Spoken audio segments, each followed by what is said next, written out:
like this technology is going to revolutionize every sector, not just finance, media, and anywhere there's like gatekeeping.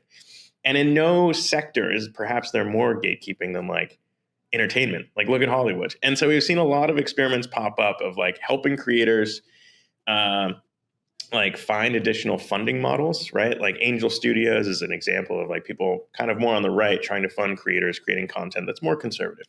And like our model is really just like letting any creator take their idea and run with it by like monetizing it with their fans in a way that I think serves the creator better. And so like the co-founder of Netflix is one of our backers. We can talk a little bit more about that, but like the idea of doing this is again using the technology to create more fair outcomes for creators and their fans to like help them create something together. And I think as a creator myself, that's like the real power of this.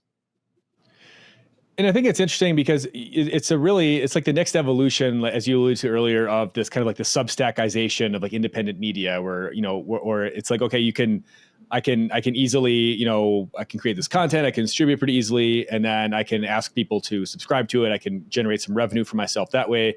Or like a Patreon, type of thing where it's more of just like a donation. You kind of like, it's like, begging and pleading, like, if you like this content, please, send me some money because, I got to feed my family, whatever.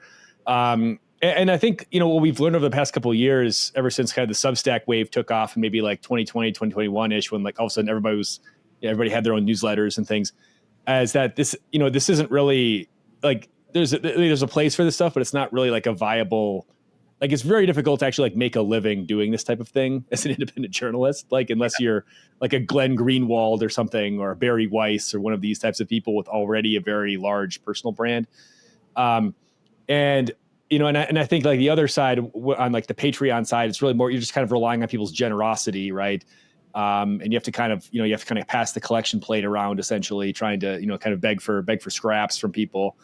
And it ends up being like kind of a one-way street, right? It's like I produce content, you watch it, and you pay me, and then that's kind of it, right? Where